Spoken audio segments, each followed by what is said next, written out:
Yo, what's going What on? up? What's up, man? Not much, man. Getting situated, getting right. Call me Jerry Jones. I got the Johnny Walker Blue tonight. Oh, hey, I rhymed. Oh yeah, yeah. Ooh, yeah, you definitely Jerry Jones. You rhyming on the mic. You know hmm what I'm saying? Bro, Coolio. He You been see that, rhyming. He been rhyming too much. I kind of ain't been liking that. He been rhyming a little too much. He been Jerry? Yeah. yeah. He been rhyming too much. So I don't want him rapping and rhyming nothing because he like running that jaw. But it is He's, what it he's got is, to break out a little Gangster's Paradise for us in honor of Coolio, right? man. That dog, man. That That that one dude, that one hits me hard. man. Like I said, that dude, bro. I like he can't help himself. You feel me? Like it's to the point now he just can't help himself. Like that's just crazy. Like this dude cannot. He gonna be 100 and still be trying to talk. Oh, you're talking Jerry? Yeah. Yeah, yeah, hell yeah, Jerry. Oh man. So did you see the news on Coolio? No, I didn't. Coolio died. What? Yeah, 59. That news broke like an hour ago, I think. Damn. Yep. That one hits hard for me. That's crazy. I mean, it's not crazy, but it's crazy. Right, right. Here's the thing. You know why it's crazy, DDP? This is the funny thing why I say it's crazy. It's not crazy at all because it's just a human being like me and you. Right? And the age, it's not crazy on the age, but it's just like because he's in the limelight and you know you saw him and he rapped and it's just like always when you see a public figure, shout out to everybody in the chat, it's just wow, but dang. Hey, I gotta shout this out. Hey, babe, Coolio just died. Coolio just died. No way. Yep. Are you serious? Yep. Yeah, they're still figuring it out, but I think I read they suspect cardiac arrest. So Cardiac arrest. That's what they suspect. Obviously, they haven't done an autopsy yet. It was just announced earlier. Now I'm gonna tell you this right now. I hate to hear that he passed. I hate hearing that. But if he died of normal things, I feel good because so many rappers or entertainers you hear about the other stuff that they drag them through the mud with the extra stuff that may have happened. Oh, he died, but he was high on cocaine or he did this or you know what I mean? I hope that this was just a regular death. You know, and then we can just end it and then we just remember the good stuff instead of running the person through the mud because of what you may have heard when they pass. You know what I'm saying? I just don't like that. I just feel like remember the good stuff about the person when they pass. Don't bring out bad things about them, you know, when they die. I just don't like when they do that. So hopefully all that, you know, doesn't happen with him. 59. Yeah. Yep. Definitely sucks. That one hits hard for me. I swear it was like I don't know, a week or so ago that I was legitimately blasting Gangsta's Paradise. Like that one that was definitely a jam for sure. Yeah, and he had I mean, I remember him just in so many other things, you know what I'm saying? Like yeah. You know, he was a figure with beyond that. Like he did a lot of other things beyond that. And you know, I like Coolio. He just had a really good he had a really good vibe. And like I said, shout out to everybody in the vibe. The Ninja Life's Crazy, Eric Matt, Tyrone Church, Craig English, Irvin Simmons. Come on in the building. I didn't mean to cut you off, DDP. I'm just giving shout outs to everybody out there. You know what I'm saying? But you know, like I said, RIP, man. There's a lot of our entertainers, DDP, that we heard, you know, that are just passing. You're just like, dang, he died. Dang, he died. Dang, and it's like, and they're in their 40s and 50s. You feel me? It's like my age, and they're gone. So I look at it like, man, let me count my blessings. I'm still here. Yeah, like Gangsta's Paradise. He was what 23 when that came out. Like I think that's like literally something he says in the song. Like I'm 23 now. Way things are going. Basically, like, well, I see 24. I don't know. I don't remember the exact thing off the top of my head. But yeah, that's a tough one. Yeah. Let's see. Well, that is not our normal upbeat crosstalk, is it? But hey, it is what it is, and we're gonna get back here in a good positive mode. You feel me? It's a Coolio with Johnny Walker Blue. Good stuff. Yeah, I know, man. Shout out to him. Give him pour a lot of little Johnny Walker for me, big dog.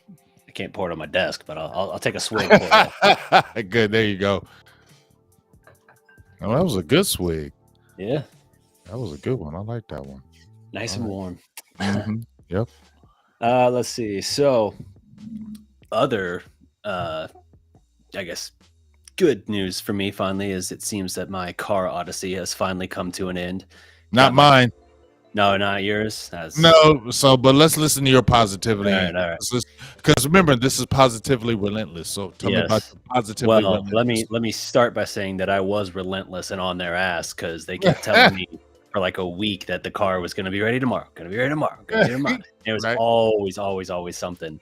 Finally ended up being something where they're like, oh, okay, well, the engine is fixed. We replaced the engine and all that, covered by the extended warranty, covered. That's great. Woo, but they're like, great. Oh yeah, that saved me thousands of dollars. That was awesome. But they're like, but like when you disconnect the engine, the AC, like the Freon, like drains out, and so it has to be refilled. I'm like, all right, cool. So it recharged the AC, the Freon, and they're like, yeah, our machine that does that broke, so we've sent your car to another service center. And I was like, what? There's another service center around here, like for this? Where? They're like, oh no, that's like in like, I forget what they said. I looked it up. It was like almost an hour away. I was like, so my car's not going to be ready today because the AC doesn't work now, and you sent my car an hour away without telling me?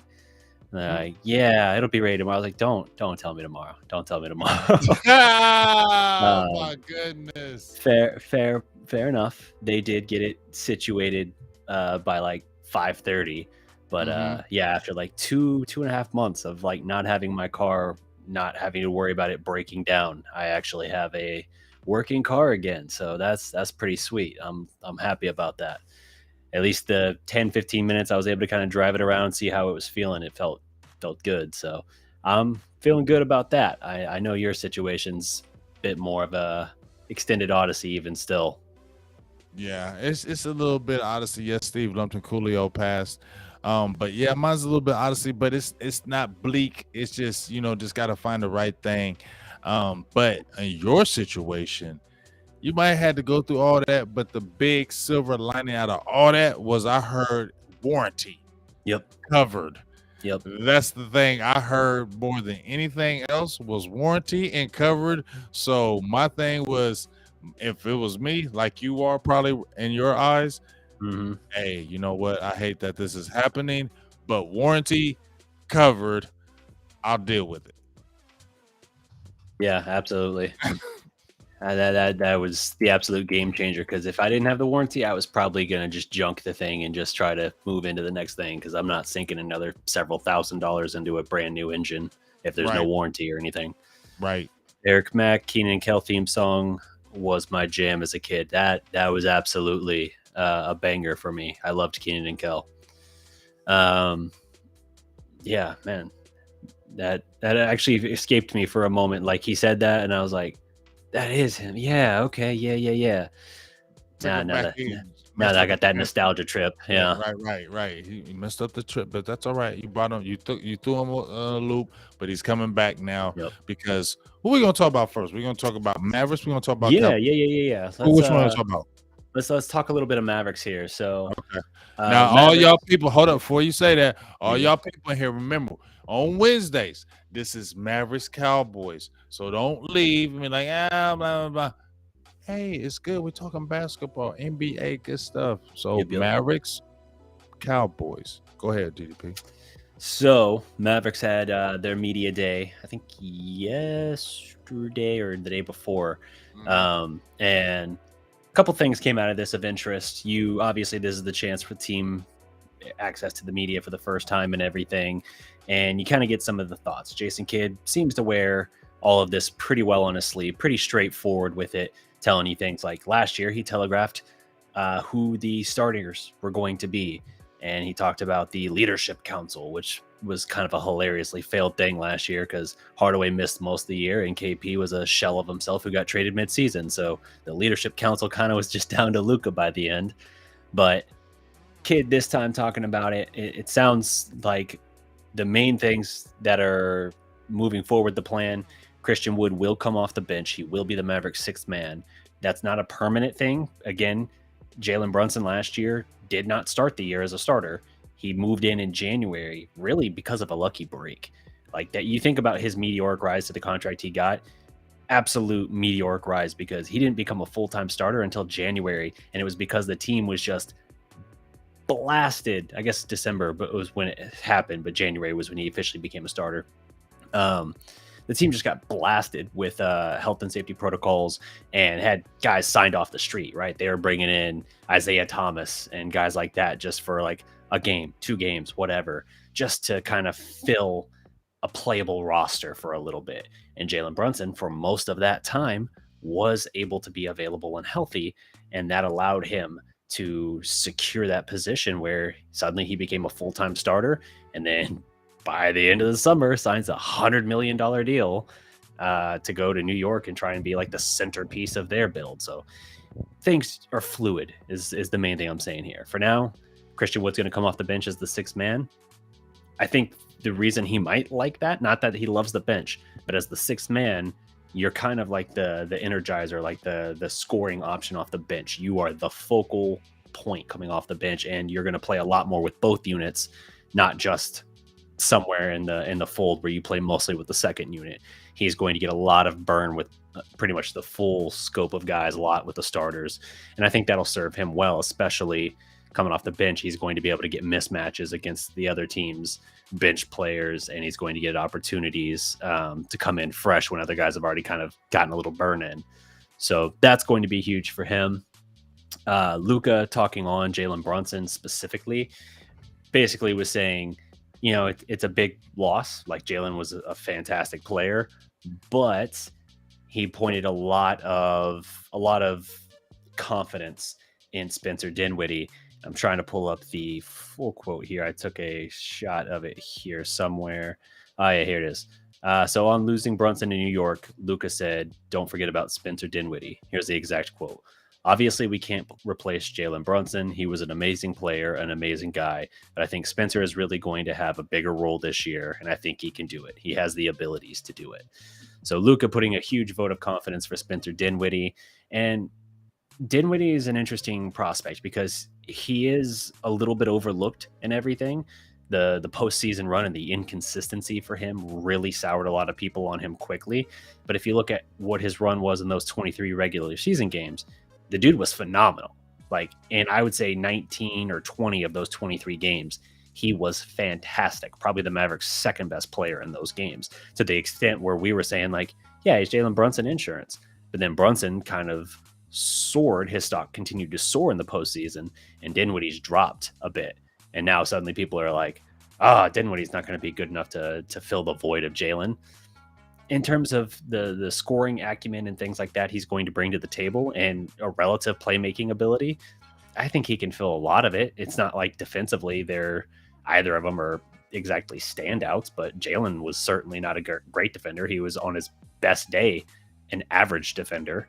So I think you can replace a lot of that, and I think especially with the added scoring punch of Christian Wood, I think you're absolutely capable of replacing that production that Jalen brought in. It's just, to me, do you have a guy who can consistently, run the offense as that secondary ball handler and still create and be consistent? Because that's what they found last year once they had the 3 guys, essentially, the 3 ball handlers. And when Brunson really took off, they need that still. It can't all be Luka. So if Dinwiddie can step in and be consistent, great. That'll take this team a long way. But yeah, it'll be interesting to see. Other quick notes here. JaVale McGee asked about basically why he chose Dallas. Pretty much said what we would expect. Yeah, I had a 7-game sample size of watching Luka Doncic, and I was sold. Makes sense. I mean, JaVale coming from Phoenix, obviously, generational point guard in Chris Paul, future Hall of Famer probably. That's, he's used to playing with guys that set him up. But I think it's different to look at what Phoenix is, especially where they stood at the end of last season, versus Dallas in terms of that. Like, it makes much more sense for JaVale at his stage of his career to go to Dallas with a bigger role, a starting role, and playing with Luka and where their ceiling looks like it is relative to Phoenix. Phoenix might only have a year, maybe two. You hear DeAndre Ayton talking at media day. He doesn't look like he even wants to be there. He hadn't even talked with Monty Williams since game 7 of that series last year, he said. Dude does not want to be there. Mm-hmm. So as much as they're trying to say like, run it back, it's like, no, man, you're going to have him a year and you're going to trade him and try and get something in return for him. That's all that's happening with DeAndre Ayton. There's no chance he stays there long term. But JaVale makes sense to come to Dallas, and he basically says, like, if I needed any convincing, it was just watching Luka in that series, and Luka was straight up assassin in that series, like tore them apart, especially once Phoenix took the 3-2 lead. That's the Luka talking trash. Everybody want to talk when they're up, and then he eviscerates in the next 2 games, eviscerates not just Devin Booker, but Chris Paul by himself, basically outproduces both of them, and the Mavericks just destroy Phoenix in that game 7 beatdown. That is still satisfying every time I look back at it or see highlights from it. Just tremendous stuff there. And then Maxi Kleber, signed a 3-year extension. We didn't get a chance to talk about that. I think when we were going to talk about it, ended up being a show we postponed or something. He signed a 3-year extension. I'm a little reluctant about that because he'll be 35 when it's wrapping up, and I already feel like we're seeing kind of a physical decline, so I am worried about that. But I will say, at media day, he looks to be in the best shape I've ever seen him in. Like, he's not just slim, he's cut, he's jacked. He looks legitimately built out, and he said he took off the summer from any international play, and I think that's good for especially a guy that's had back issues and some kind of issues along those lines. I think that's good that he actually gave his body rest and worked on kind of rebuilding his body to be more resilient. Whether that plays out, I don't know. But that was a basic observation I had of him that was at least encouraging. Okay. All right. So listen to everything you were saying, kind of bouncing off of that. First of all, I'm kind of warmed up to the idea of Christian Wood coming off the bench. Mm-hmm. Because of the simple fact that you are going to need that firepower, and we saw that lacking kind of in the series, in the playoffs, that they were lacking the firepower when it was coming off the bench in the playoffs last year. So, and just like you said, just because you're not starting doesn't mean you don't finish, and you're probably going to get significant minutes at the spot, multiple spots on the team. Yeah. So I think it's a definitely okay thing, and like Christian Wood should look at it like this is not like a slight against you. This is where we want to be able to really maximize your abilities. Mm-hmm. And I think his abilities will be maximized with this particular team coming off the bench because, like you said, this is going to be firepower. He can be kind of a go-to guy. He can really clean up boards. He can really score on the inside. So really that double-double can really marinate. And it's not like he's going to be not going to be playing with Luka and those guys anyway. So right. I think that, I think it's a good idea, and then I feel like, just like we were talking about Jason Kidd, they're just going to kind of see how it goes. Maybe start out with it, see how it works in the very beginning. If it's really working, roll with it. If it might be a little things that are not, working, I think they'll mix and match because we were talking about already with the JaVale McGee thing, that him possibly being a starter. Well, you can have that mix and match with him and Dwight Powell. I think they're going to go back and forth with that, kind of see how those, how it vibes with Luka and kind of roll with it. So I think that's going to be an experiment itself, like who's going to be starting between the center positions. So I think it's a good thing with Christian Wood coming off the bench, and I think he'll be a better player because of it, because they'll be able to split a lot of matchups because you're not going to be seeing a lot of guys coming off in the second team like a Christian Wood, and he can really exploit that. And then when you were talking about the Spencer Dinwiddie and Jalen Brunson, I heard what Lucas said about Jalen Brunson said it's gonna be tough, but you can replace Jalen Brunson. He's a good player, but he's not a player that you can't replace in the NBA. So he can be replaced. And I think with the Spencer Dinwiddie thing, he got traded in the kind of the midseason. The Mavericks picked him up toward the end of the season, right? Yeah, right. So at the deadline. Right at the deadline. So, maybe I feel like he was trying to force things, trying to blend, try to show his worth. And when you try to do that as a basketball player, it's not going to take away from your skills, but you'll just be missing shots because you're really just kind of in your head. You're just trying to make plays. Mm-hmm. And I think now that you have a full off season with the team, you're with the squad, you know your worth, what you're doing. Jalen Brunson is gone. So now you're going to be heavily counted on. And you have, like I said, an offseason with the team. That does good because you didn't have the offseason with the team before. You were just kind of traded in with the team and you just had to make it work. Mm-hmm. Now you're familiar with the team. You're familiar with Luka. You're familiar with the coaching staff. So I think it's going to be, we won't see what we saw last year out of Dinwiddie. I think we'll see a better player in Dinwiddie because, we saw him working out. We saw him going hard, training with the Kevin Durant's, those guys. So I think he's going to be good and ready because he's got the off season to be able to work with guys, blend, gel, all that good stuff. So I'm saying good things with him, going forward with that. And, just bouncing off with the JaVale McGee thing when he was talking about Luka. I mean, you got a player in Luka. Like I said, why wouldn't you be sold? And considering what his role was going to be, it could be a good role with him because rebounding, blocking shots, you're going to catch plenty alley-oops because Luka loves to throw those up. So, and we know JaVale likes to go get those. And I think that'll be a good tandem once they kind of figure out how they want to do that.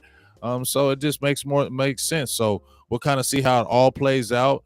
But I like those things that we were talking about going forward, and we'll just kind of see how it happens and how it forms when the regular season starts. The Jason Kidd quote specifically on Christian Wood's role, here it is. He says, "We'll get to talking about Christian Wood's role as we go forward, but I've never coached him. I want to see what he's capable of. Then we'll make a decision on where he's going to play. But right now, he will not start. The success we've had, we've played small." He went on to say, I think Christian Wood said it yesterday, that he's excited to win. So if you're talking about winning, you got to sometimes sacrifice. The great players sacrifice. For him, it's just a matter of understanding what his role is and what we're going to ask him to do. So I think he's pretty heavily leaning towards we're envisioning the 6-man thing. We won't say definitively that's all you are, because if you play above and beyond, then yes, we're going to be willing to make adjustments. So obviously see Jalen Brunson for that, right? But that seems pretty firm where they're envisioning him right now. As for, you mentioned Dwight Powell, he, interestingly, circling back to that leadership council thing, he's now been elevated into that status as well. So now the quote-unquote leadership council is Luka, still Tim Hardaway Jr., and Dwight Powell. So make of that what you will. He's been here forever, whatever, I get it. He is still penciled in as the starting center. JaVale McGee is the starting center. So I think Powell is your 4, and off the bench, your front court is Christian Wood and Maxey. That's a hell of a front court off the bench. I'll say that much, especially if Maxey's actually hitting his shots. I do like that a lot. But yeah, it's going to be really interesting to see the kind of season Christian Wood can put together, because with his 3-point shot, the monster dunks he's going to be able to bring to the mix, yeah, I think it's very possible he averages 20 a game off the bench and is a very serious contender, if not the winner of the 6-man award this year. I think if that's the role they're going to have him in, I think he can excel at such a level that he's going to make that kind of noise. And he'll be helped out as well because Jason Kidd says Tyson Chandler has taken on a bigger role with the Mavericks this year. He's agreed to help the Mavericks big men as well as the Texas legend big. So I don't know what his official role is. He's not quote unquote on the coaching staff, but he's working with the Mavericks more closely this year than he did last year, where he kind of was around early on, but then kind of drifted away. It sounds like he's going to be much more consistent in the development of these guys. So love that, especially for a guy like Christian Wood, who has the physical tools to be at least a serviceable defender, but hasn't really had to apply himself that way yet. I think Tyson can absolutely coach those good traits into him. It just all comes down to the want, and that's something Tyson always had in spades. Yeah, and you know what? There's no shame in being a 6-man out there, man. there's been plenty of great players have been 6 men in the NBA. So there's nothing wrong with being a 6 man. And like I said, he's going to get significant minutes. It's not like he's going to be a 6 man and getting 22 minutes a game. He's going to get significant minutes. So I don't think this is a big deal or even it needs to be spoke on. And, he probably, in the very beginning, like, hey, why'd I come over here? But then once you sit down with the coach and then they tell you the plan of what they really have a process of what they really want to do with you, then you're like, okay, hey, I'll roll with it. You know what I'm saying? And let's see how it rolls. So I think that, that's a good thing, how it will come and how it eventually formulate. And as I said, I just kind of want to see how it goes. And, I got a question from Steve Lumpton. He says, can the Mavs make another deep run in the playoffs? And I'm going to just say my 2 cents on it.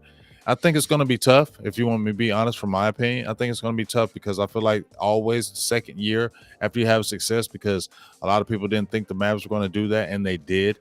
So the second year of success is always tougher because now people are really going to keep their eyes on you because of what you did. And the success is always going to be tougher. And you didn't have the players you had in the playoff run last year. So mixing and maxing and blending your new guys and making them formulate into the team that you were at trending last year, formulating this year. So I think it's going to be a process. Me and you both talked about there's probably going to be a little bumpiness in the road early because they're going to be trying to figure each other out. So we'll see. I don't know. I'm not going to just jump out there and say, yeah, Mavs going to make another deep run in the playoffs. I'm not going to sit there and say that. I'm going to kind of sit there and watch it and see how it formulates. Can they? Yes, but it will be tough. I'm going to say that. What's your thoughts? I think it's definitely going to be tough, but here's the thing, right? Like the Mavericks, even if you go back to the previous coaching staff and all of that, even if you go back to pre-Luka Doncic days, the Mavericks have been a team in the last decade that has started pretty much every year slow. Like it takes them a while to get going, and bad seasons, they never really had a chance to dig out of a hole because they fell into too deep of one right in the first month of the season. You don't win a division or make a playoff run or something in the first month of the season, but you can damn sure play yourself pretty much out of that contention. Even with the Luka Doncic era, they've started slow for the most part. And last year, I think it was more just kind of health related. They all, like we talked about earlier, the health and safety protocols really was difficult for them. They struggled initially to adapt to Jason Kidd's defense and offensive schemes. I mean, the first week of the season, we were kind of like looking at each other. I literally wrote about it at one point. It was just like, man, I really hope they're on the precipice of breaking through in this, because this is not good. Like they look like they don't know where they're supposed to be in these situations. Like they look broken in their spacing, their timing. Nothing looked like it was working well. And it did work out in a big way, but it took time. Now, year 2 of Kidd, that's not going to be quite the same story. But this team losing Jalen is losing arguably your second best player, a major factor and piece of your team the past few years. Now you don't have him, and you're going to have to kind of recalibrate. You have, as you said, new faces in there that you're going to have to figure out how to integrate. They did turn over a fair bit of this roster. They did not for once run it back with the same crew. That was something that drove me insane the past few years, was how little systemic change we saw in the roster and its composition. Lot better investments this time. If they had kept Brunson, obviously if you had been able to do that in a way that didn't just completely break bank, I would have felt better about it. But I think even though it's been a while and we've kind of cooled on it a little bit just because it's a little bit distant, it happened so early, the Christian Wood thing is massive. It really is. I'm not saying the Christian Wood thing beats Golden State for you by any means, but I am saying it is a substantial addition that gives you a dimension to your offense you have simply not had, let alone in that capacity. Now, the West, to Steve's point, is stupid deep, and Kawhi is back, which means the Clippers, who were already a playoff team last year, even without him, are suddenly a very real threat. They're back in the mix, and that's going to be something you're going to have to contend with. You have a lot of really good teams in the West. Golden State will probably take a small step back. I don't think they're going to drop off, but they did have to make a little bit of a change up. Wiseman in them back, though. Yep, that's true. So the West is vicious. And keep your eye on them Pelicans, too. Yeah, I still got to see a full year of healthy Zion to really buy into that. Right. But them getting C.J. McCollum, like I said, they try to make, you feel what I'm saying? My thing is with the whole West, they're all trying to continue to get better. And we've seen the West has been the tough out for like the last, let's say, 10 years. The West has been a doggish type, for you to get through the West, you got to be good. Yeah. So that's why I said, we really got to see that inside game. To me, DDP has really got to click. So the JaVale McGee's, the Maxi Cleavers, the Christian Woods, the Dwight Powells, they really got to show and prove on that inside, because we really that's what the reason why they went and got Christian Wood, right? That's the reason why they got the JaVale McGee, because we were lacking on that inside and inside firepower in particular. So we're going to have to, Wood is going to really be counted on, dog. Like, he might be a 6-man, but he's going to be a tough 6-man. So hopefully what goes by what you were saying, that he can really turn up and get that double-double. This is his opportunity to really shine. He should really grab a hold of it. Oh, 100%. I mean, any of these teams in the West other than Golden State, I think Dallas can go toe-to-toe in a 7-game series. I think they're capable of beating pretty much any of these teams other than maybe Golden State. The thing is, as you said, the West is a gauntlet. And to get through everybody, to fight everybody and get through it all is no easy task. As much as we talk to, because it's the only thing we can point to, the 2011 Mavericks, the championship team, they dodged a bullet. Memphis bounced, 8-seeded Memphis bounced San Antonio, top-seeded San Antonio in the second round.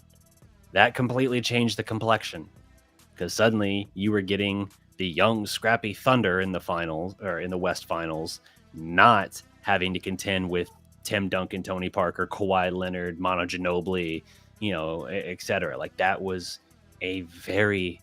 Oh, was Kawhi there at that point? Kawhi might have still been a year off, or maybe he was a rookie. He wasn't quite Kawhi yet, but still. Point is, a very different look, and not having to deal with San Antonio and LA and Miami and Portland that year was huge. You still went through a historic gauntlet, but you still dodged a serious bullet in the I think best record in the NBA in the Spurs, if I'm not mistaken.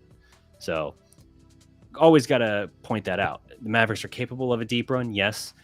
I think they still need something. It's hard to put your finger on it, but we can use that into a smooth segue here.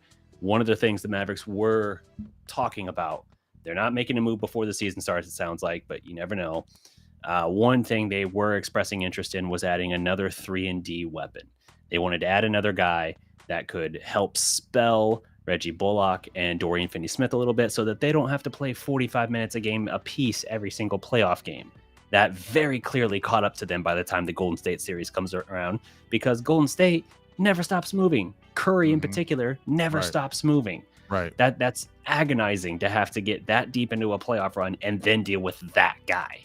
So, yes, having another capable 3-and-D weapon would be very good. An interesting guy seemingly is coming available for that. Jay Crowder, who the Mavericks drafted, has asked for a trade from Phoenix. Now, a couple things to consider here. Crowder was reportedly told that he would likely come off the bench this year, and that's what instigated him requesting the trade. I don't think he starts in Dallas if he gets here. He's not starting over Dorian, and I don't think he should start over Bullock. So that part doesn't change, but it could also just be like a matter of where the team is and what his role within the team would look like. And he had a rough postseason last year. I'll get into that. But if Crowder's coming available, Shams says there are 4 teams that are potential suitors to keep an eye on. He lists Dallas, who has been after Crowder multiple times in the last few years, including last offseason. Crowder turned down Dallas in favor of Phoenix, Miami, Boston, and Memphis. And I've also heard mention of Milwaukee being in the mix. So there's definitely a market for Jay Crowder. He would be good in every one of those teams. Let's keep it real. He would be good at every one of those teams because of his skill set. His skill set can play. He's been with all of them before. Right. He's been with 7 teams except already. Milwaukee. Yeah. You feel me? He's been with 7 teams already. So his skill set, he's one of those guys, DDP, where you see he's a journeyman, but if he comes to your team, kind of like your boy that was with the Milwaukee Bucks and he went to the Heat, he's kind of like him. What's his name? Milwaukee Bucks. You talking about Middleton? Not Middleton. BJ Tucker. PJ Tucker. Yeah. PJ Tucker. he reminds me of him, but a little better than Tucker offensively. He reminds me of him. He can go to any squad and he's gonna help your team instantly. That's what I feel like the Jay Crowder is.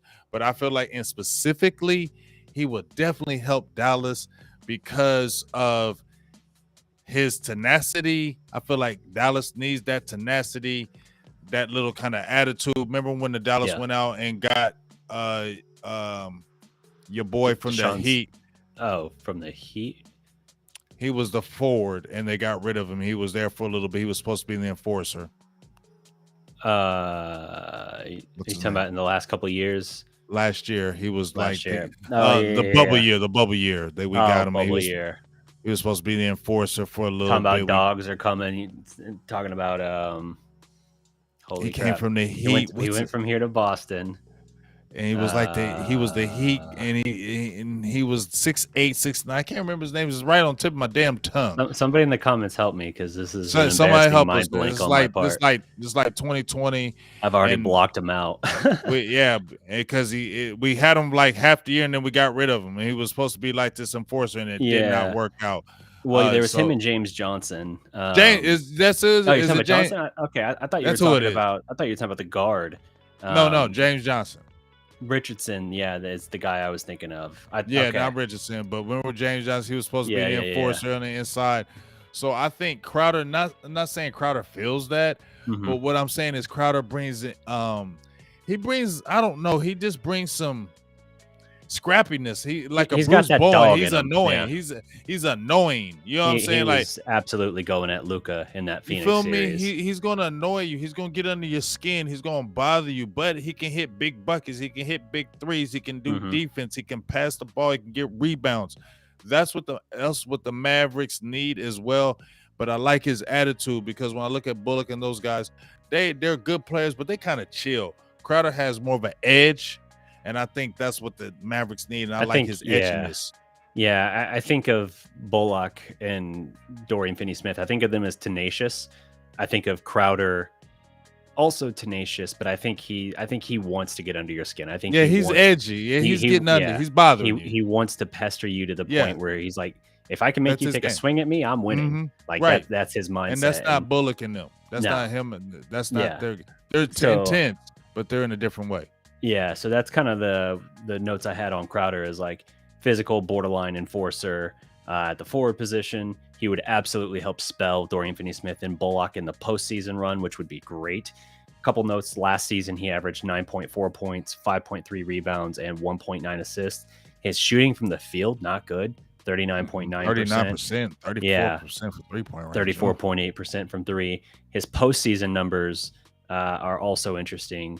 Also 9.4 points, 4.7 rebounds, 1.6 assists, 40%. 40%. 30. You're seeing we're like all equal. And that free throw percentage wasn't great either. Except for the 3-point shooting. He then dropped from already like a pretty respectable, if not great, 34.8 to 30.2%. His big games against Dallas in that Western Conference semifinal were games 4 and 5, when he dropped 15 and 19 respectively. Right. The game he had 19, he was unconscious from three. He was one of the few things really working for Phoenix in that game. So, yeah, it is a guy who his most recent production is kind of down, but it's also a guy who it's like, okay, well, if you can spoon feed him that kind of looks Luka Doncic, spoon feeds all day, maybe you can bump that up. Most guys Luka plays with, even if they're just okay 3-point shooters, son of a bitch, they have a bump like in their 3-point percentage playing with Luka. Examples of guys who really didn't. I think you probably just have to look at like Wes Matthews, Harrison Barnes. They both had subtle bumps. Porzingis didn't really get much of a bump in that respect. Richardson didn't really get much of a bump, but pretty much everybody that plays with Luka gets a raise or a rise in their 3-point shooting percentage because he can set them up so well. In the cases of Richardson and Porzingis that I mentioned, if you look at their shooting percentage on wide open shots, which is a shot with 6 feet or more space between them and the defender, both of them shot barely over 30% on those looks. That's the problem. It has nothing to do with like playing with Luka versus not. It's like, okay, if you can't convert those shots, then you can't convert those shots. Like statistically, there's not another greater measure or anything like that we have to identify a cleaner look for you. If you can't hit those shots, you can't hit those shots. So I think Crowder could have a little bit of a bump, especially if he's willing to take a slightly lesser role. Again, he was starting for Phoenix, was there when they made their march to the finals, and then there last year. If he was willing to do that, and that's a big if. He should, though. He should. But even though he's been here before, DDP. I don't know that he will. He should, though. Based on everything that it sounds like his mindset has kind of been lately, I don't know that he would. But he needs to chill. Sometimes you can have those veterans make that sacrifice. Sean Marion willingly gave up a starting role in 2011 to Caron Butler. And Marion was a multi-time All-Star, had accomplished more than than Caron Butler had, and yet he made that sacrifice. And now Butler got hurt, and he ended up moving back into the lineup, but that wasn't until December, January-ish. So okay. Yeah, you've been in the league 10 years. Yeah. You've been on 7 teams. Never won a title. I don't think you can jump out there and say, I need to be starting on the next team I go to. No team is looking at you like that now, bro. You're 32 years old. You've been on 7 teams in 10 seasons. You are labeled a journeyman now. So if they give you a starting role, it probably won't be long, because if they have anybody else, they're going to move you. You're going to be the first person to move out the lineup. I was just about to ask, like, of those suitors we talked about, how many of them would he start for? Maybe Memphis? Maybe. And that's not even going to be a long time. No. They're going to replace you quickly. Those are up-and-coming teams. They're going to replace you. The best bet is for you to figure a way to get to Dallas and just accept the role, because you're going to get minutes. You're going to get tick. And like you said, Luka's going to bring your three-point shooting out of you. He's going to be able to give you the rock. Those things are going to happen for you. You jumping on this starting role and want to be this starter in the league, that ain't your thing, my guy, any longer. Yeah. He's 32. He should be willing to take that slight. You feel me? Back. Stop trying to be – that's your pride getting in your way right now, and let that go. You only averaged 9 points over at Utah. It wasn't like you was averaging 16, 7, and 8 over there. Right. But yeah, that's a possibility. Again, I don't think it likely happens, but it is interesting because Dallas has been interested in him in recent years. He has been here before. He does fit the role of what they want, but you have to not just fit it in terms of on the court. You have to fit it personality-wise, character-wise. And I don't know if he would be willing to take that role for Dallas. I also don't know how much they'd be willing to give up to go get him. Like, truthfully, like, he would be a nice fit. But he would be a nice fit. We ain't spending a lot of money. Yeah, if Dallas made a move, I could see it at the trade deadline. I don't think they're going to make a move for him today. I don't think they're going to make a move for him before the season. So you have to evaluate the team and see where the team is at, and then say, okay, is he going to take us over the hump as far as what he can add to the team? But if you add him now, you don't even know what you have in your team right now. So that wouldn't even be smart to add him right now when you're still trying to figure out, because you just added new pieces. He's not a major piece. He's a piece that you can add later on, like you said, after the trade deadline, when you've seen where your team is at, after you got to see a good 30, 40 games of your squad. You know what I mean? You don't put him in there now because you don't know what's going on. He doesn't know a role. It would just be a disaster, and it just feel like it would cause problems. So they would be smart and do it at midseason if they were to do it. I mean, at the trade deadline. For sure. Last thing on the Mavs here, I'll answer this question for Easy E, and then we'll move into Cowboys. He says, can someone explain McGee as the starter? Basically, all you need to know, Dallas, in the void of the Porzingis trade, they were destroyed scoring around the basket. They had no rim protection. Basically, every series, they were having to go in knowing they were going to get killed on rebounds. They were going to get killed on points in the paint. They had to figure out a way to strategically balance this with their plan of attack and how they swarmed. And for the most part, it worked. They spun brilliance into that went to the Western Conference Finals. But it was kind of held together by paper clips and bubble gum. It was not a full-term roster-building strategy. They made do to the highest extent possible with what they had. And McGee shores up your defensive interior much better. You need defense. You were getting destroyed in scoring in the paint. McGee is still a quality rim protector, quality rebounder, an athletic freak that will give Luka as good, if not better, of a lob threat than he's had with Dwight Powell, which I know people say like, well, Dwight Powell's not like in terms of the percentile. Dwight Powell has always been except for when he very first came back from the Achilles, has pretty much always been in that top like 3 to 4% of lob finishers. So you're going to get that with McGee, with better rebounding, with better interior defense. All of that will suit you better. Meanwhile, Christian Wood is a defensive liability from what we've seen in his career. Whether or not he can develop into a capable, competent defender remains to be seen. I feel like he's capable of it, but he has to do it. What he will excel at is coming off the bench, facing a lot of second unit guys and just murdering them, because he's going to be able to come in and be suddenly a focal point when he's on the floor, when he first comes on the floor, and he's still going to be getting heavy minutes. So you're going to be able to expose a lot of mismatches and let him do his thing, probably to a greater degree than if he was just an outright starter. So I think this is just fixing the interior defense and then bringing massive firepower off the bench when it is the most advantageous to you in terms of exposing mismatches. That's why McGee is the starter and Wood is not. That's my take. And it makes more sense to me because I don't really want Christian Wood being the starting center. He's more of the power forward. He's more versatile like that. And just like you said, JaVale McGee is the true center. He's the guy that's going to get you the rebounds. He's going to be the rim protector. We know that's what he is. When he's been with every team in the league, they picked him up for defense and rim protection, right? Yep. And lobs, rebounds. They didn't pick him up for no offense. That's not what he's going to bring to the table. Mm-hmm. He's more of a rim protector than Christian Wood. We saw Christian Wood when he played with Houston and those other teams. He's not that defensive guy. He can make some defensive play because he has the athletic ability to be a good defensive player because he's long, athletic, can slide his feet. Can box, you know what I mean? Mm-hmm. He's good on his second jump. When you watch him when he gets rebounded, he's good on his second jump. Yeah. So all those are good qualities to play defense, but that's not his known. But right. We know that's what JaVale McGee. So it makes more sense for you to do it that way and kind of see how it feels.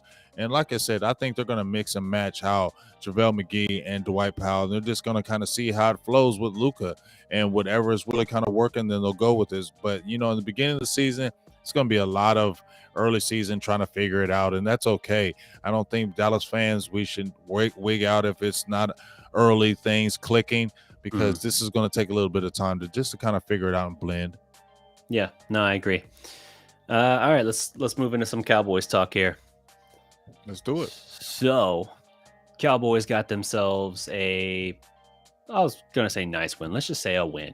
A win. That wasn't nice. That wasn't no nice win. A win against the Giants in the Meadowlands. Hey, Giants were undefeated, sir. I'll have and you they know. Suck. And yeah, right. That was the most fraudulent 2-0 ever in your life. You feel me? Yeah. And we know that, right?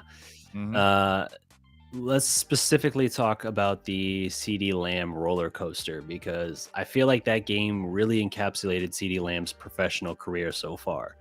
Like, you saw the lowest lows. You saw some of the dazzling highs that make him such a mystery of a player, a guy who the ability is there. I mean, he's already made a Pro Bowl. You see the ability that makes him potentially one of the best receivers in the league, but you also see the complete inconsistency as well. Like, and you know this. I'm a huge CeeDee Lamb fan. OU guy. Mm-hmm. That I've said before, he's probably one of my 2 or 3 favorite OU players of all time. Mm-hmm. Like, I popped huge when CeeDee Lamb fell to Dallas and they actually took him, because that was my fear, was like he was falling and for some reason Dallas was going to do something stupid. Right. I think they absolutely made the right move taking him, even though receiver wasn't necessarily what they were going in looking for at the time. Mm-hmm. But even still, he's been inconsistent. Like, we've seen drops, which were not a problem for him in college. The drop he had in the first half hurt my soul, and in multiple ways, not just because it's like, dude, if not a touchdown, that should have been like a 40-something yard gain. Like, could not have been a better pass. Giants, you gashed him with a big run play and then immediately hit him, got the single coverage. Like, that should have been a walk-in touchdown, or at the very least, like I said, a 40-something yard gain, and hits him right in the hands. Just takes his eye off the ball, drops it. He's smiling about it. He's frustrated. I know he is, but his body language is not good as it happens. He looks kind of aw shucks about it. And then they do manage to get a first down still to extend the drive, but it dies, I think, on the next set of downs. And the last play, third down, is a tipped pass, but it's still a tipped pass that gets to CeeDee's hands, and he drops it again. Now he's about to get walloped by the defender, but it's another drop, and he goes to the bench. And they don't see this. I don't think the broadcast ever showed him kind of uncomposed and losing his mind a little bit, but we did see like reporters talking about it and saying like DeMarcus Lawrence and Micah Parsons and some of these guys had to go and talk to him, kind of calm him down and everything. And he turns it around in the second half with a huge performance. That fourth quarter in particular was that one drive, really. I say the fourth quarter, really that one drive. He went out and with Cooper Rush won the game. That's awesome. But it's kind of like, where's the consistency? Because if you're the guy, not just the number one receiver, but supposedly one of the best receivers in the league, at some point you got to like step up and find consistency, right? You have to actually do that. And again, I'm saying this as a CeeDee fan. You have to be able to do that. And I'm not convinced whether, I don't know if the problem is him versus somehow the Cowboys coaching staff, but something's not happening there, and he's got to find a way to figure it out because he's capable of so much more than this. I just feel that he is, and it's frustrating watching right now as a fan. Yeah, it's definitely frustrating, and we've talked about it. Coming from my perspective, I think more about the CeeDee Lamb than me because you're an Oklahoma guy, I'm a Texas guy, and you're deep in that with the Sooners, and you got to see him at a very close level. I think it's a combination of both because I feel like the Cowboys, they just don't want main guys unless they absolutely have to pay you. If they absolutely have to pay you, you have to be like the guy. Yeah. You get what I'm saying? Like the Cowboys thinking is if we're going to pay you, you have to be the absolute man. Right. Like Micah Parsons, he's going to get his money because he's the absolute man. Right. You feel me? If they have any doubt that you're not being the absolute man, they don't want to pay you.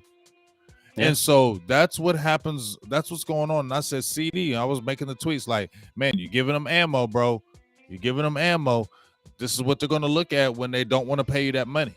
When they're going to sit there and look at your career like, and they were already talking about this with CeeDee before the season. They were like, he's had a good career in Dallas, but hasn't been what we thought, right. Him dropping to us. And I would agree. I would agree with that. I think we all would agree.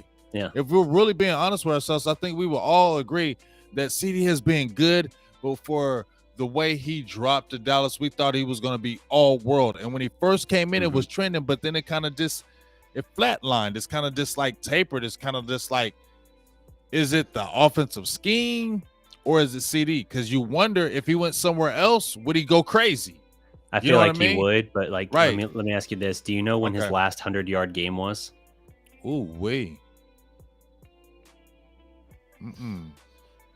Talk to me. Minnesota, at Minnesota last year when Amari Cooper had the game winner. He had 112 yards. That was the game after New England. That's he had like to walk 8 off. games, right? Yeah, that was like midway. That was like the halfway point of the season last year. He did it against Minnesota. I looked it up. Life's crazy. Yeah, so 112 versus the Vikings. That was his last 100-yard game. We've gone more than a half a season at this point, basically closing in on that, on like a full season since his last 100-yard game. And that's why I said I do feel like to some extent it is the play calling, and it is, as we've said before, kind of like the Amari Cooper thing. Like, how do you not feature him more? How do you not? But here's the thing, though. But if he makes that catch in the first half, it doesn't matter because he'll get his 100 yards. Like, that's where I say, like, it is partly on you, CeeDee. It is on him, but here's the thing, because he's been targeted 10 times the week 1, 10 times week 2, and 12 times week 3. So it's not like he's not being targeted. We can't sit there and say he's not being targeted. So he is being targeted. He's one of the most targeted players on the team. But I feel like it's just the thing with him is I think it's the maturity thing. I think when Amari Cooper was here last year, CeeDee didn't have to worry about certain things because it was Amari, and basically it could hide things for you. You don't have to worry about certain things because all the focal point was Amari. Now Amari's gone. Everybody's now CeeDee. They don't care about no Noah Brown. They ain't talking about no Jalen Tolbert. It's CeeDee Lamb. Everything that happens in this passing game now it's about CeeDee Lamb. No matter if they throw it to Jalen Tolbert, it's going to be CeeDee Lamb mentioned. You get what I'm saying? And that 88 is even more blasted. But here's the thing, and I'm also going to say that's a curse for him at this point. But you know what? Let's not look back and say we didn't see Dez Bryant drop big plays too. Sure. When we saw Dez didn't and really then he would pop come off back with all the 100-yard games until like year 3, year 4. So. Right. So let's not act like and I'm not taking anything away from Dez. Dez was an absolute monster, but let's not act like we didn't see games where Dez would drop an easy pass. We've seen that times with Dez when we would get mad. We're like, why the hell did you just drop that an easy pass? And then he'll come back like CeeDee did and make a crazy catch. And you're like, yes, that's what we're talking about. So I just think the mentality was different than with Dez. With CeeDee. CeeDee is a little bit just more chill. Just like CeeDee. That's the vibe I get is CeeDee. CeeDee's just chill. Yeah. And I think he'll enjoy burning you, but like he doesn't want to go like he's just chill. Rip your soul out or anything. Yeah, like he doesn't want to bury you like Dez would. Yeah, kind of CeeDee's just kind of chill. He's not like aggressive like Dez was. Dez was like ultra aggressive, and even Michael Irvin was ultra aggressive. Even now, look at Michael. He screams on TV like he's gonna bust a freaking vein in his head. You know what I'm saying? And Dez is still like that. CeeDee is not that person, and I think that's where people are like, "Oh, he's not the 88." Because we're used to seeing the 88s recently and their attitude. And that's why they're like, is CeeDee an alpha dog? Because we remember Dez and Mike, they were alphas. But CeeDee's all chill. Is he an alpha? And I think that's where they're getting that misconstrued just because, like with Amari Cooper. Amari Cooper is a dog, but Amari Cooper just wasn't showing you all that emotion like that. And I just feel like, in my opinion, DDP, maybe you can tell me, CeeDee just seems like he's just a little more chill. Doesn't mean he's not a dog, but I don't know if he's going to be a number one guy in Dallas because they don't really go to that. Yeah, I think that's probably the case. I think his temperament as a number 2, I think he can be a fantastic number 2 receiver. Honestly, I think the best thing for him, especially in this system, would have been if you had kept him in the slot. I think that's where he would have been the most devastating in terms of a weapon on your offense. But I think when they drafted him, like you said, they thought that they'd had a world beater that, like, oh, we can't believe this fell into our lap. We're going to take every advantage of this. And it's almost like, okay, this is what we drafted you to be. We moved on from Amari Cooper. You go show us that you are that if you want to get paid. And it's like, that's not a bad mindset unless you consider, like, in the meantime, are you really trying to win? Is that really your top priority, or are you just evaluating? Yeah. Like, that's the thing. It's like, if you wanted to win, CeeDee is best in the slot. When he's your 2, or if like, you're running out of the slot, he's lethal. Like the stats last year when you had him able to run that way were the last couple of years when you had him able to run out of the slot, he was incredibly effective. But then I know Gallup obviously missed a lot of time last year, even before he got injured at the end of the year against the Cardinals. He still dealt with, I think, a calf injury earlier in the year that cost him more than a month.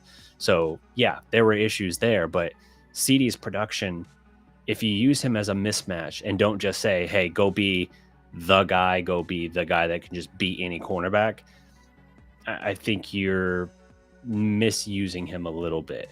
You're trying to say, like, we drafted you to be this, go be this, as opposed to actually looking at what the guy is. You're doing the same thing with Dak. Let's just say that. You're doing the same thing instead of looking at what the guy is and saying, okay, we're going to work to your strength. It's like, no, you're this, you're going to be this. They're doing it with Cooper Rush, though. They're working in his strengths. They know where he is, and that's the problem, and it's coming out of me already again because, first of all, CeeDee Lamb in the slot this year, he's got 54. He's been in the slot 54% of the time. Then he's been out wide. He's been out wide 45% of the time. So he's still playing more in the slot right now. He had more times out of the slot in this last game than he's had all year. He was only in the slot 12 times, whereas he was out wide 19 times. So I don't know what they're trying to do with that. But just going back to what you just said, instead of them letting CeeDee just be a player and just be a good, just let him be a dog in his own way, they want to put a label on you. And they're doing it with Dak. They're like, well, we paid you this $40 million. Now Go prove to us that you're the franchise guy. So let's Mhm. wing it, throw it every single time, because you got to always let us know that you're the franchise guy. Right. CeeDee Lamb, we got rid of Amari Cooper. You got to let us know that you're the number one guy before we thinking about paying you. What? Just let him play. Work to his strengths and just let him play, because when you're putting that pressure on him, maybe that's why they may not be doing certain things, because you're overdoing it instead of just letting them play. Yeah. If you want to ask Dak to go out and be like an Aaron Rodgers type, he's not going to be a great He's one. not that dude. But if you let him go out and be him, if you let him go out and be Dak, he can be great, and he can do everything you need him to do. Use their damn run game. Right. It's what you're pressing upon him to be. It's what you're trying to make him be that doesn't allow him to be his best version of himself. Same thing with CeeDee, I think, here. I think while I'm surprised he hasn't been able to take that step, maybe it's the system, maybe it's play calling, I don't know, hasn't been able to take that next step into like a true number one receiver at this point. I thought he would be having a huge year already. And so far, honestly, this Giants fourth quarter, where on that one drive, him and Cooper Rush connected 4 times for 48 yards, including a pivotal 4th and 4, which the Cowboys for once were smart to get their asses up to the line and immediately snap the ball. Yeah, because that didn't look like a first down. I didn't think so. And then he has the dazzling one-handed catch on the fade for the touchdown. That's great. You see those moments, that's awesome. But he's got to find that consistency. And if you want to be the number one guy, you got to have that consistency. And I would say if you're going to force him into that role, he can be a good number one receiver. I don't think they're going to pay him. There's a long way to go, but right now my gut is saying the most recent sample is not strong. So if this is the prove it year, it's not off to a great start, especially for what he would fetch. So yeah, I think this is a situation where he's got a lot to prove. I think the ability is still there. I don't know that the temperament is right for like the mentality that you want for your number one receiver. But I also know that you could be using him better to his skill set, better to his style of play, and getting the most out of him. And you're choosing not to. That's my problem with it. Here's the problem what I have though. When he came into Dallas, right, he was wearing number 2 and we loved him. I was like, I was mad he changed it. Did he willfully change it, or was that Jerry Jones? When I hear people saying he need to take off that 88, he need to do this, he need to do that. He's not the one that took the 88. That was Jerry doing that. Just like when 94 with Randy Gregory, Jerry gave him that because they're like, oh, we got DeMarcus Ware part 2. Here's the number. Roll it. They're giving him the pressure. I was cool. I wanted him to keep the number 2. I didn't want him to go to the 88. I specifically said, I don't want CeeDee Lamb having number 88. I want to have him at number 2 because that's going to put unwanted pressure on his career and that he doesn't need to have. Just let CeeDee Lamb be CeeDee Lamb and not worry about the 88. That was Jerry Jones doing that. So we can throw Jerry Jones on that because he's the one that pressed the 88 on CeeDee Lamb, not CeeDee Lamb. And what's CeeDee Lamb going to say? No to Jerry Jones as a rookie? Mm-hmm. Yeah, no, I know. And, it's hardly the first time he's done that. He's done the same thing with 94. He's done the same thing. Like people don't talk about, what was it? Antonio Bryant. We don't talk about Antonio Bryant, that 88. And he tried to make him the 88 too. Yeah, he gave him 88 and Bryant ended up throwing a sweaty practice jersey in Bill Parcells' face. And that was that. But it doesn't always work. The experiment doesn't always work out. And it's one of the worst bits Jerry does where he tries to anoint guys because it's like it's a marketing thing. It really is. Like he's selling the fan base on this draft pick. Like, oh, he's the next great one. You liked Michael Irvin? Well, here's the next one, Des Bryant. Now, Des panned out. Des lived up to the 88. Right. But you love Des Bryant? All right, here's CeeDee Lamb. Here's our new one. It's always... Yeah, it's DJ Khaled. Another one. Like that's just the entire mentality is just to push the marketing of it. Because if CeeDee came out as number 2, Jerry Jones looks at that and he says, "There's no historic number 2 in this franchise or anywhere." Like we're gonna talk about that every day when we have the meetings. And it's identity crisis. He doesn't let anybody be what they are. Not the best players. He wants to try and make them and market them as the previous greats that came before them. I'm surprised he hasn't forced number 8 on somebody for Troy. I'm really Troy surprised. ain't having that, and You because think- Troy ain't having that, and I feel like I know, but I just feel like Troy, and because Troy just to me don't be up with the BS with Jerry Jones, and I feel like that's why they don't have that great relationship because Troy don't be for the BS. I mean, let's just keep it real. This is my perspective. The reason why Michael Irvin is just so cool with Jerry Jones, you know why? Because he kisses the ring. Well, yeah, Michael Irvin also wasn't the first 88. That was Pearson. Right, but Michael Irvin kisses the ring, so that's why it's always good and glamorous. You know what I'm saying? If you're as long as you're kissing the ring with Jerry, you're gonna be in there. You're gonna have your arm around it. He's gonna take care of you as long as you kiss the ring. Aikman don't kiss the ring, bro. Yeah, nor does Emmett. Right, they don't kiss the ring, so that's why you don't see them out there with Jerry all the time. They don't kiss that ring because they know what it really was. They were in it. And when you saw Troy, when he was getting ready to retire, he said, I didn't like how they were doing things. I didn't like how it was going. And I don't like how they were playing it. So I wasn't going out like that. And I didn't like how Jerry wasn't really trying to win. It was just about the market. Troy Aikman said that. Yeah. And he said, I wasn't doing that. I'm out. Yeah, 100%. Yeah. Carlos Holloway says Troy would probably be heated if Jerry gave someone number 8. True. Right, and it also occurs to me, go off. 22 was never given to anyone. I just always because assumed they would not do that because they didn't have that great relationship with them, and they ain't having that dog. They would beef with him. Yeah, and I also assumed it's because Emmett's the all-time career rushing leader, and so that's like if there's a number you don't give out, it's that one. Exactly. True story. But yeah. All right. Yeah. So CeeDee Lamb leads to be seen. Need to see it, but I will say this as a huge OU guy, huge CeeDee Lamb guy. I'm disappointed so far. I had higher expectations. Doesn't mean he's incapable of reaching them. As you said, it took Des Bryant some time too to really ascend to that next level. But I'm concerned whether it's the style of the offense or CeeDee's own focus and just really aggression or lack of aggression that's preventing him from hitting that next level. So I don't know. We'll see. But right now, it's a roller coaster. It's ups, it's downs, it's bad drops with dazzling catches. I just want to find some consistency. Just show me a little bit of what made you one of the best receivers in the country at Oklahoma, and I'm down.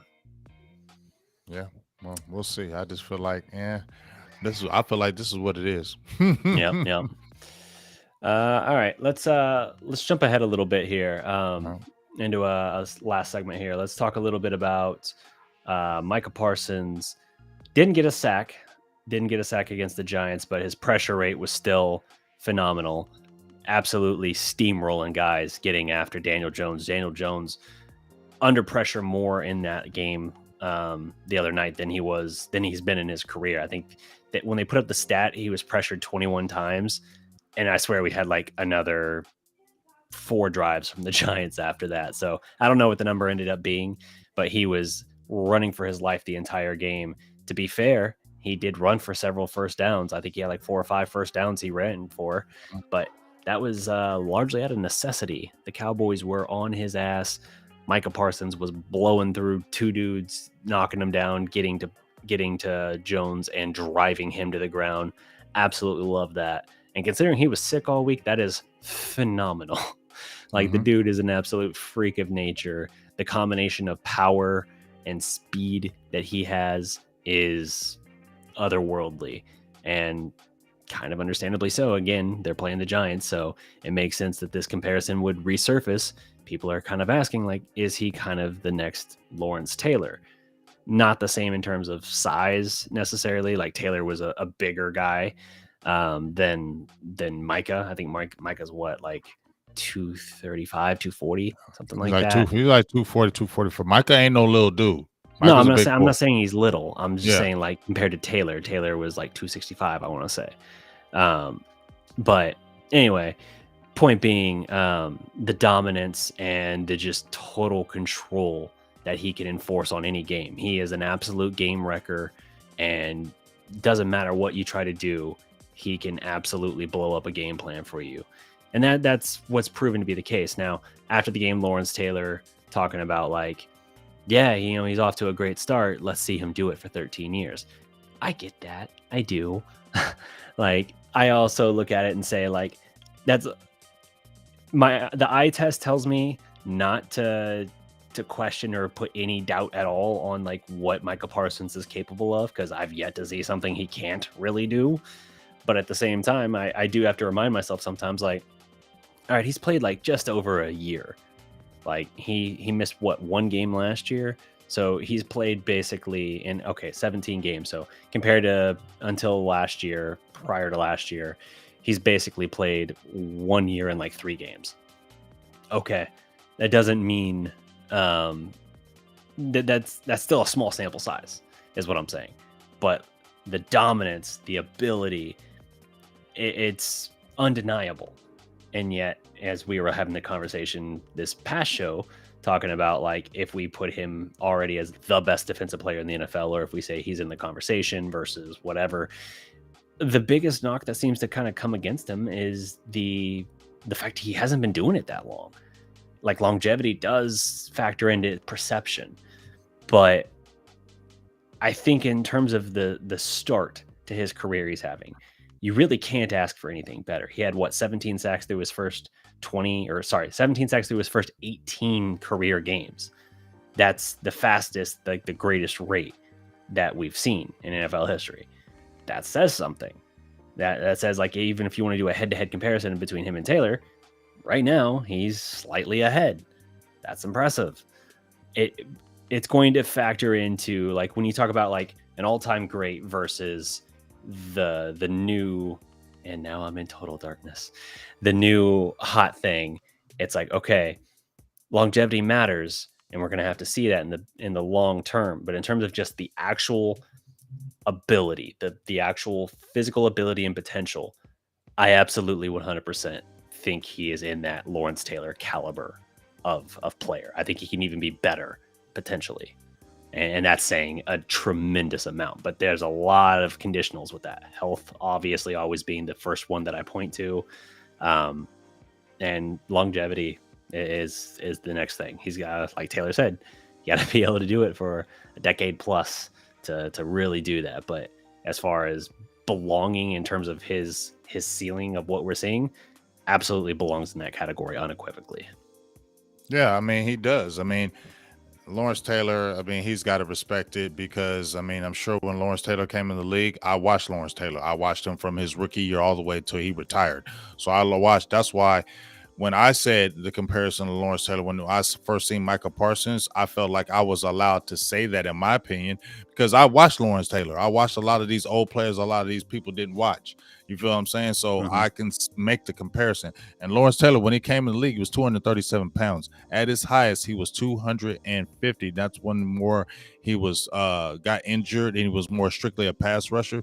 So Michael was actually bigger than him his first 5-6 years. Lawrence Taylor stayed around that 240 range. You get what I'm saying? But so when you look at the between both of the players, Micah Parsons has 19 pressures in 3 games, 6 hits on the quarterbacks, 9 hurries, 4 sacks. You feel me? 5 stops, 19 pressures. So he's averaging like about 6 pressures a game on the quarterback. And if you've seen that Giants game, it wasn't like he was not getting to the quarterback. He was right there. Like he was right there to get the sack. And the only reason why Micah Parsons didn't get a sack is because Daniel Jones is an athletic quarterback. That's the only reason why Micah Parsons didn't get a sack, because if you watch the all 22, he had at least 3 to 4 plays where his hand was right there on Daniel Jones, and Daniel Jones ran up the middle and got a long run, because Daniel Jones ran for almost 80 yards in that game. And the reason why he ran for 80 yards because he was getting chased for his life by everybody. It was Micah Parsons, it was Dorrance Armstrong Jr., it was Fowler, it was DeMarcus Lawrence. Marcus Lawrence 3 sacks was huge. You feel me? They were all after him. So it was really him being able to escape the pocket is the reason why Micah Parsons didn't get a sack. But he was still in that backfield, even being sick. So we just got a different type of player. We have a generational type player. He is one of the best, if not the best, defensive player in the game right now. And the crazy thing is, he still plays more linebacker. You feel me? He's still playing more linebacker, and really his most dominant position is rushing the quarterback. But since he's so damn versatile, you don't want to keep him strictly on the line so you can get a beat on him. I feel like that's why they keep him at linebacker. but he's probably the better pass rusher. You feel me? Yeah, absolutely. But you don't want nobody to chip him, move the tight end over, slide protection. You know where he's at. So I feel like that's the only reason why they keep him at linebacker, DDP. Yeah. I mean, there's no doubt. Like he's a good linebacker. I think he is a phenomenal pass phenomenal. rusher. I don't even know if that's a strong enough word. As a pass rusher, he's outworldly pass like rusher. He is the golden standard guy. Yeah, he is the golden standard of pass rushers for sure. Yes, he's the golden standard. Yeah, so it's an interesting discussion. I think the sky is the limit for him, health permitting. I think he is absolutely, from a physical standpoint, capable of not just a Hall of Fame career, but a multi-championship career. And if Dallas is smart, they will actually build around this man, and they won't mess with the idea of like trying to lowball him or anything like that on any kind of contract. I don't think they'll lowball him, but you know how they do. They always try to like you said, they'll find points to try and say against them. And the fans going to turn on you, Micah. Just want to let you know that. There's only so much pie. We can only give up so much, and if we give this to you, then how are we going to build around? He's going to say that. Stephen Jones. We already know he's going to say that. That's why I said, Cowboys win a Super Bowl before Micah Parsons' contract is up, because you're going to be crying about paying him. I said that about Diggs too, but when I talk about CeeDee Lambs, Trevin Diggs, and Micah Parsons as that young group of the echelon that's going to get paid, I only see Parsons getting paid because I feel like they're going to play Diggs. Diggs is going to have to be phenomenal to get his contract. CeeDee Lamb going to have to be phenomenal to get their contracts. Micah Parsons is phenomenal. That's why he's getting his contract. Those other guys aren't phenomenal. They're really good. You get what I'm saying? I'm not knocking Trevin Diggs because he is a dog, but they're looking at phenomenal for them to pay you. Yeah, no, I agree 100%. So we'll see what they end up doing. Cowboys, though, moved to 2-1. Who do they got next week? Washington Commanders. That's right. Yeah, Washington. Yeah, so Cooper Rush probably got one more game here before Dak is back. We'll see about that. Well, stitches are out, but I was reading something about he still has some swelling in the hand, maybe. So I don't know. He's rushing. And I don't feel like he should, especially now. Like, you've already won 2 games with Rush. You're already going to have to probably miss this game. Maybe that pressure, dog. Of at worst, Rush is winning. Right, but at worst, you're talking about 2-2. I would rather Dak get the extra week and get the hand right. But again, he didn't learn from last year. He rushed back after the calf, and he was never right again. By his own admission, he was never right again. So why rush now from the hand when at worst you're 2-2? There's no need. That's my take, but we'll see. We'll see what they end up doing, but that's all I got for this. If other footnotes, Jason Peters made his Cowboys debut.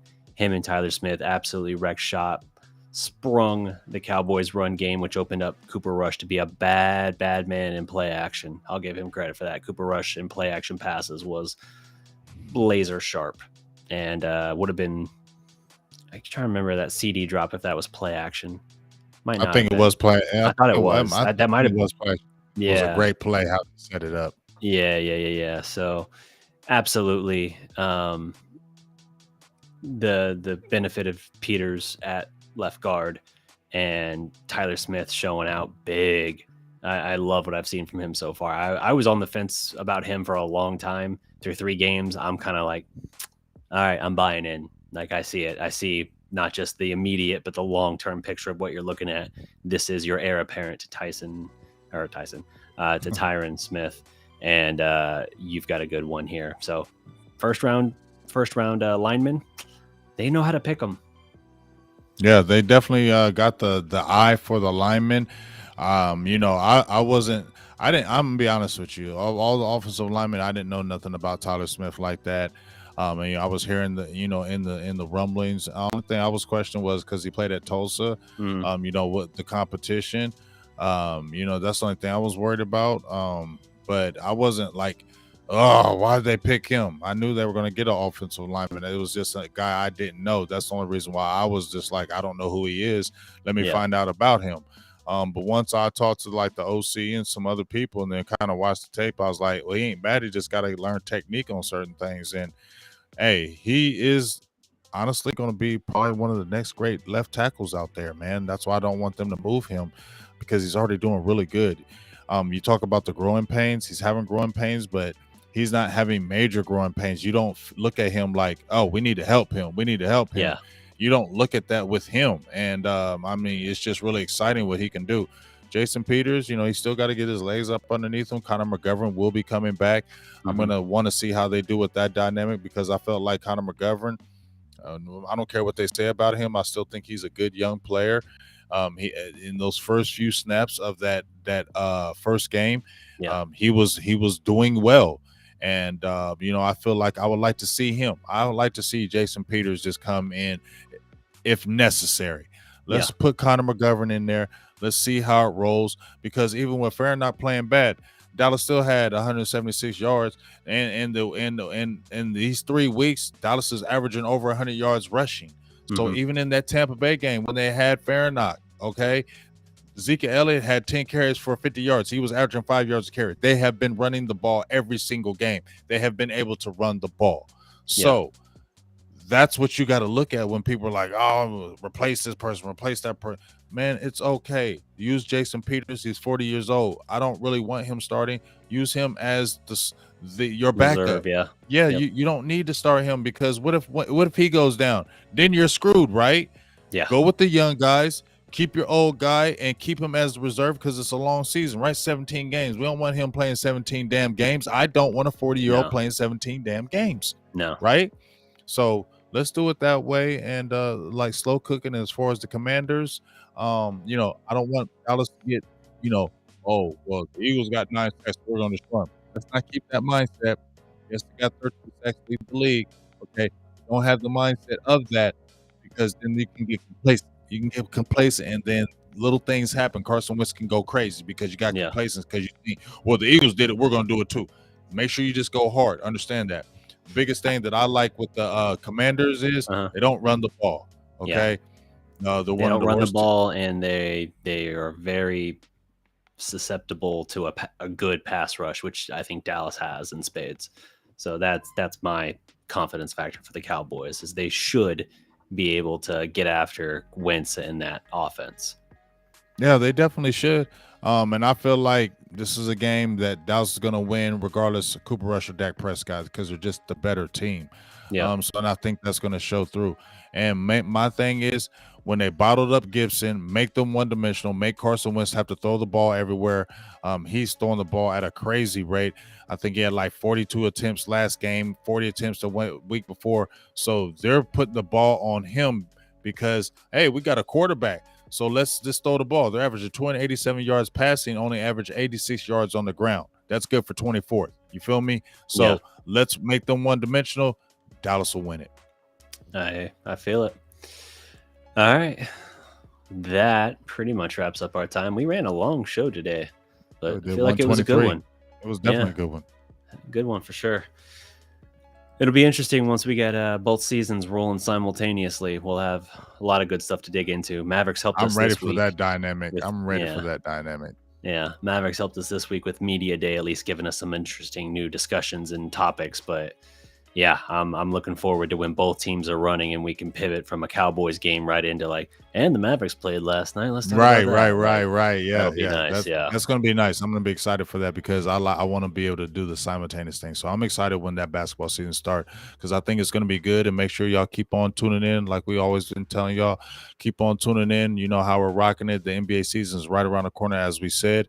And like me and DDP said, jump on this, man, because it's going to be a really cool dynamic when we can talk about the NFL game and then still be able to talk about a Mavericks game in detail on both sides. So I don't think that a lot of people are doing that out there in these streets right now, especially in the community. They're not crossing the NBA and NFL at the same time. It's usually one sport at one time.